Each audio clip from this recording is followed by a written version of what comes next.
आज हम आई को मैं, आँख, आना, दुख, आश्चर्य, महान आदि कई रूपों में देखेंगे।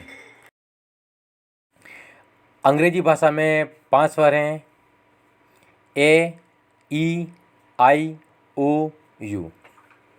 जैसा कि आपको चित्र में दिखाई दे रहा है, आई की पोजीशन लेफ़्ट साइड से भी तीसरे नंबर पे है और राइट साइड से भी तीसरे नंबर पे है।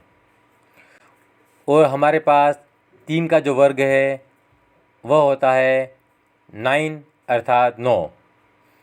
अंग्रेजी भाषा में कुल 26 लेटर हैं।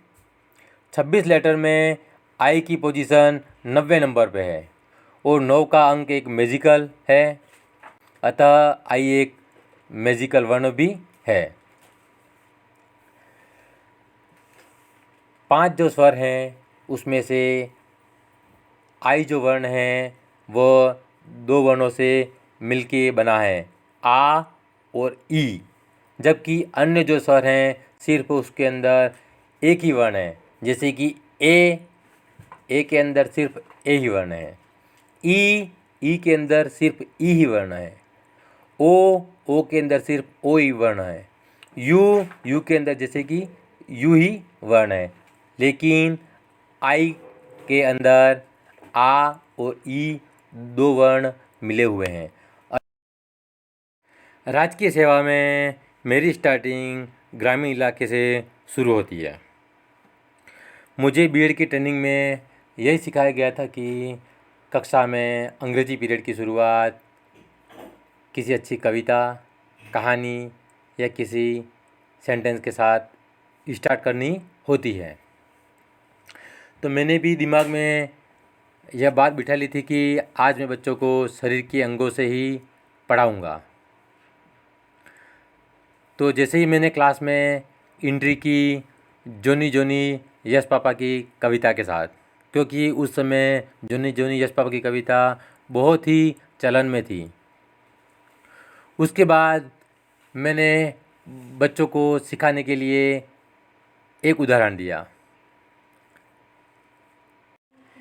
वी हैव 2 हैंड्स, जिसका हिंदी अर्थ होता है हमारे 2 हाथ हैं। जब भी हम सब्जेक्ट वी के बाद हैव का प्रयोग करते हैं तो इसका मतलब होता है हमारे पास हैं। अब छात्रों के अभ्यास की बारी थी। मैंने छात्रों को एक सेंटेंस डिक्टेशन के रूप में लिखने के लिए दिया। I have 2 eyes. आपको डिक्टेशन के रूप में भी लिखना है तथा उसका हिंदी में अनुवाद भी करना है, जैसे मैंने किया था। मैंने उनको 10 मिनट का समय दिया, लेकिन छात्रों के जवाब 2-3 मिनट बाद ही आने चालू हो गए। मैं उनके जवाब देखकर दंग रह गया था, क्योंकि कुछ छात्रों ने तो लिखा था कि मेरी 2 आँखें हैं, कुछ छात्रों ने लिखा था कि मेरे पास 2 आँखें हैं, कुछ छात्रों ने लिखा था कि मेरी माँ की 2 आँखें हैं, तथा कुछ छात्रों ने लिखा था कि मेरी आई की 2 आँखें हैं, तथा कुछ छात्रों ने लिखा था कि मेरी आई की 2 आई हैं। इस तरह से मेरे पास बहुत सारे कन्फ्यूजन वाले सेंटेंस आने लग गए थे। मैं उनके जवाबों को देखकर दंग रह गया था। लेकिन उनमें से कुछ छात्र ऐसे भी थे जिन्होंने सिर्फ डिक्टेशन लिखा था, उनका हिंदी में अर्थ नहीं लिखा था। प्रारंभिक कक्षाओं में बच्चों को प्यार से समझाना पड़ता है, इसीलिए मैंने उन्हें प्यार से अपने पास बुलाया तथा उनको पूछा कि आपने इनका हिंदी अनुवाद क्यों नहीं किया है। बच्चों के जवाब भी गजब के थे। उन्होंने वागड़ी में कहा, मार साहब हमारे तो एक आई है, 2 आई हते लकी था। उनमें से एक बच्चे की एक ही आँख थी, तो उस बच्चे ने भी मेरे को वागड़ी में ही कहा, मार साहब मो तो काणो हूँ, मार तो एक आँख है, तमन 2 आँख हते लकी दो एम। मेरे को हंसी आ गई और मैंने भी तुरंत उनको वागड़ी में जवाब दे दिया, सुरे चिंता नहीं करवानी, આજે આપણે વાગડી છોડી દો ને આજ આપણે અંગ્રેજીવાળી આઈ પકડી લો। जण देर આપણે અંગ્રેજી ભણા તણ દેર આપણે અંગ્રેજીવાળી આઈ પકડવાની है, બીજી सब आइए भूली जवाનું। थोड़ी देर में एक बेसोर बातें करवा लगी गया कि आ मार साहब तो आपड़े वाला से। मेरे को आ गई हंसी और फिर मैंने भी सोचा कि अब बच्चों को नए तरीके से सिखाना पड़ेगा।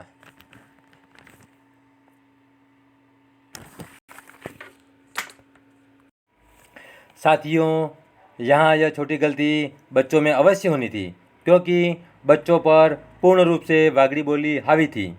इन बच्चों की जगह अगर हम भी होते तो हमारे साथ भी ये गलती होनी अवश्य थी। यहाँ उन बच्चों का कोई दोष नहीं था, बल्कि दोष वातावरण का था। आज हम भी कोड स्विचिंग करके हिंदी व अंग्रेजी बोल लेते हैं, लेकिन फिर भी कभी कभी वागड़ी हमारे पे हावी होती है, क्योंकि हमारा जो प्रारंभिक चरण था वह वागड़ी में ही था। मैंने स्वयं भी 25 वर्ष का समय ग्रामीण परिवेश में वागड़ी के साथ ही निकाला है, तो पहले दिन ही मैं समझ गया कि ये बच्चों की आम समस्या है। अब मैंने हिंदी, अंग्रेजी और वागड़ी के मिश्रण से एक नई तकनीक का इजाद कर लिया था, और इस तकनीक से बच्चे भी मज़े से पढ़ने लगे तथा अच्छा रिस्पॉन्स देने लगे। तब मैंने बच्चों को उदाहरण के द्वारा समझाया, जिससे हम आई के विभिन्न उपयोग देखेंगे। आई हैव 2 आइज़, अर्थात मेरी 2 आँखें हैं। यहाँ जो आई है उसका मतलब होता है मैं के रूप में, अर्थात मैं स्वयं। यहाँ पे मैं के ऊपर 2 मात्राएं आएंगी।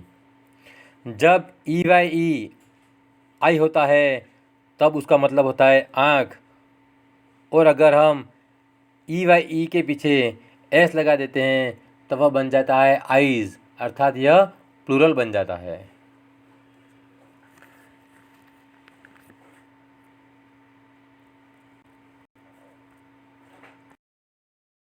उदाहरण नंबर 2, जब मैं आगे लिखा रहता है तो हमेशा मैं के ऊपर 2 मात्राएं आएंगी, और जब बीच में होगा मैं तो उसके ऊपर सिर्फ 1 मात्रा आएगी, जैसा कि आपको सेंटेंस नंबर 3 में दिखाई दे रहा है। तो ऊपर के दोनों वाक्य गलत हैं तथा तीसरा वाक्य जो लिखा हुआ है मैं गामड़ी में रहता हूँ वह राइट है, क्योंकि उसके आगे मैं में 2 मात्रा हैं तथा बीच में 1 मात्रा है। क्योंकि जो आगे में रहता है मैं होता है वह सब्जेक्ट कहलाता है तथा वह अपने स्वयं के रूप में काम करता है, लेकिन बीच में जो मैं है वह एक तरह का प्रीपोजिशन है। अतः बीच में कभी 2 मात्रा वाला मैं आ ही नहीं सकता। उदाहरण नंबर 3, यहाँ आई जिसे मैंने लाल इंक से हाईलाइट किया है का मतलब होता है मैं। उसके ऊपर 2 मात्राएं होती हैं। जब हम आई को वागड़ी के रूप में प्रयोग करते हैं तब उसका मतलब होता है माँ या माताजी, लेकिन उस समय हमारी भाषा या हमारी बोली वागड़ी हो जाएगी। जब हम अंग्रेजी की पढ़ाई कर रहे हैं तो वहाँ पे आई का मतलब सिर्फ और सिर्फ मैं होगा या फिर आई होगी। आई यानी आँख। उदाहरण नंबर 4, राम ने मुझे एक पेन दिया। Ram gave I a pen sentence बिल्कुल गलत है, क्योंकि आई का प्रयोग हर हमेशा सब्जेक्ट के रूप में होता है और आई हमेशा आगे होती है। अतः यहाँ बीच में आई का प्रयोग गलत है। यहाँ पे हमें आई के ऑब्जेक्ट के रूप में हमें मी का प्रयोग करना पड़ेगा, तभी यह सेंटेंस राइट कहलाएगा। जैसे कि राम गेव मी अ पेन, बिल्कुल सही सेंटेंस है दूसरा। अब हम आई को देख लेते हैं। माई आइज़ आर रेड, मेरी आँखें लाल हैं। यहाँ पे माई आइज़ एक सब्जेक्ट है। और सेंटेंस सेकंड में आई हैव रेड आइज़, यहाँ पे आई आगे सब्जेक्ट है, जबकि पीछे जो रेड आइज़ हैं वहाँ पे आइज़ ऑब्जेक्ट है। अर्थात जो आइज़ वर्ड है जिसका उपयोग आँख के लिए होता है वह सब्जेक्ट और ऑब्जेक्ट दोनों के रूप में प्रयोग होता है, लेकिन आई जो वर्ड है वह हर हमेशा सब्जेक्ट के रूप में ही काम आएगा। जब वह ऑब्जेक्ट के रूप में काम आएगा तो उसकी जगह पे हमको मी का उपयोग करना पड़ेगा।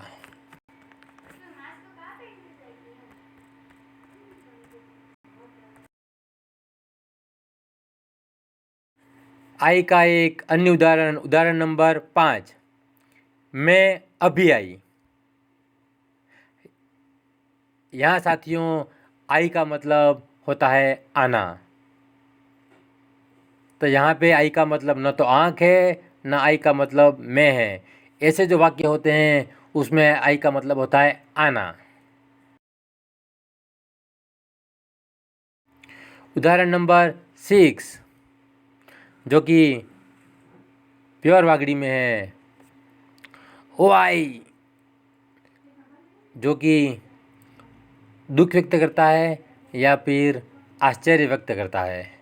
अतः साथियों ये जो आई है वो अलग अलग रूपों में काम आ रही है।